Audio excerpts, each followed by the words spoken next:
ఒక 53 రోజులు ఆయన్ని పెట్టి అలా ఉంచితే నన్ను షూటింగ్లు చేయమంటే నేను చేయలేకపోయావాడిని. తప్పు సంకేతాలు వెళ్ళిపోతాయని నేను డేట్స్ ఇచ్చినా కూడా నేను ఆపేస్తాను ఆ రోజున. ఎందుకంటే ఆయన అంత సఫర్ అవుతా అని ఉంటే నేను బయటికి వెళ్ళి షూటింగ్ చేయడం కూడా నాకు ఇబ్బంది అనిపించేస్తుంది.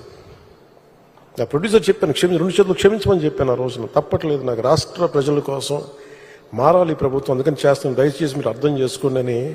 అంత నేను చేయగలిగానంటే ఆయన తట్టుకున్న విధానం నన్ను కూడా ఎంతో కొంత ఒక చేయూతనిచ్చేలా చేసింది. నా స్వార్థం వల్ల వ్యక్తిగతంగా నేను ఎదిగిపోవాలి, నా కోరికల్లో రాష్ట్రం విభజన జరిగినప్పటి నుంచి ఈ రోజుకి మనం నలిగిపోతా ఉన్నాం. మనకి తెలంగాణలో మనం దాదాపు 3వ వంతున్నాం అభివృద్ధిలో.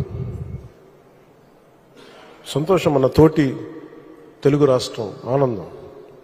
మనం పోటీ పడాలి, ఎదగాలి అంటే అనుభవం, పొలిటికల్ ప్రాసెస్లో అనుభవం ఒకటి చాలా చాలా కీలకమైనది. తెలివితేటలు ఉండొచ్చు, అన్నిటికంటే కూడా అందరినీ సమన్వయపరిచి, అందరినీ ఆకట్టుకోగలిగి, అందరినీ ఒక దారిని పెట్టగలిగి, కొంత మెత్తదనంతో మందలిస్తూ, కొన్నిసార్లు గట్టిగా చెప్తూ, అలాంటి నాయకుడు వెంట ఆయన నాయకత్వంలో మేమందరం పనిచేయటం నాతో సహా చాలా చాలా నాకు ఆనందంగా ఉంది. ఇలాంటి గడ్డు పరిస్థితుల్లో డబ్బు లేదు మనకి. రాగానే ఛార్జ్ తీసుకోగానే ఇవన్నీ ప్రోటోకాల్స్ ఉంటాయి, కానీ లోపల ప్రోటోకాల్స్ తగ్గ డబ్బులు లేవు లోపల.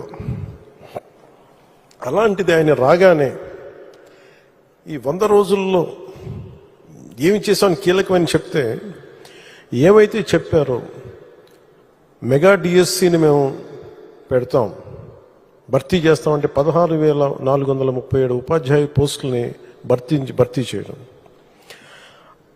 చాలాసార్లు పెన్షన్ గురించి మేము మాట్లాడుకుంటా ఉంటే చాలాసార్లు దీంట్లో నేను పెన్షన్ బాగా ఎక్కువ చేద్దామని అనుకుంటే, ఎలా సార్ పాసిబిలిటీ అంటే కష్టంగా ఉంటుంది, కానీ మనం పెంచాలి. ఆయనకున్న ఆకాంక్ష కూడా ఏంటంటే సంపద కొద్ది మంది దగ్గర ఉండిపోకూడదు, అవి తిరుగుబాట్లు వస్తాయి.